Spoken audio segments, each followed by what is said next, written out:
तर मनोज जरांगे पाटील यांचा ताफा त्यांच्या समर्थकांसह मुंबईकडे निघालाय। मराठा आंदोलक आंतरवाली सराटीवरनं मुंबईकडे रवाना होतात। मनोज जरांगे आणि मराठा आंदोलकांचा पहिला मुक्काम छत्रपती शिवाजी महाराजांची जन्मभूमी असलेल्या किल्ले शिवनेरीच्या पायथ्याशी असलेल्या जुन्नरात असेल। यावेळी जरांगेंचं शिवजन्मभूमीमध्ये जंगी स्वागत होणार आहे। त्यानंतर जुन्नर, राजगुरुनगर, खेड, चाकण, तळेगाव, लोणावळा, पनवेल, वाशी आणि चेंबूर असा प्रवास करत 28 तारखेला म्हणजे उद्याच हा मराठा मोर्चा मुंबईतल्या आझाद मैदानात पोहोचेल।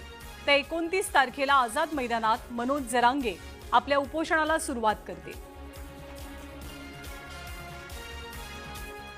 सकल मराठा बांधवांच्या वतीनं आने पठार भाग म्हणतो आमचा, त्या भागात जोरदार स्वागताची तयारी झालेली आहे। अगदी आने पठार भागापासून पेमदारा आने पठार तर ते डायरेक्टली बेल्ले आळेफाटा, ओतूर आणि बनकर फाटा मार्गे जुन्नरला मुक्कामाला येणार आहेत। सगळ्या ठिकाणी जय्यत तयारी झालेली आहे। रस्त्याच्या दुतर्फा जी काही हॉटेल्स आहेत, लोकांची घरं आहेत, छोटे मोठे हॉल आहेत, लग्नाची कार्यालय आहेत, या सगळ्या ठिकाणी सकल मराठा बांधवांची व्यवस्था, राहण्याची, खाण्याची, नाश्त्याची, पाण्याची सगळी व्यवस्था केलेली आहे।